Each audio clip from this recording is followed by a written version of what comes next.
Hi, so the online resource that I found and selected to integrate with my lesson is iknowit.com. iknowit.com is a math website that's dedicated to allowing students to have more practice time with the math content that they've been learning in their classrooms through interactive games. So iknowit.com is separated into sections of the different grades, kindergarten through fifth grade. With my particular lesson, it is a third grade lesson, multiplication with arrays. And this is that page and what it looks like. So over here, it allows students' progress to be tracked, their scores below. This is one of the characters of the game that appears throughout all the pages. So this makes the learning a bit more fun and engaging.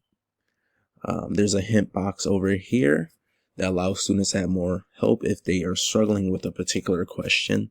And the question itself, and it allows for the question to be written aloud to the students if that helps them as well.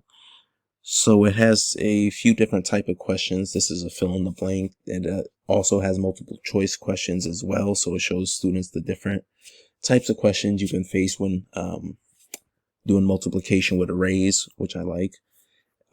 Using this in my lesson, I think you can use this after initial instruction and introduction to multiplication with arrays. It allows students to practice by themselves, or they can work together.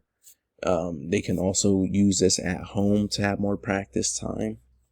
And I think this resource just makes the learning a bit more fun and engaging with a game compared to just, a worksheet and just filling that out.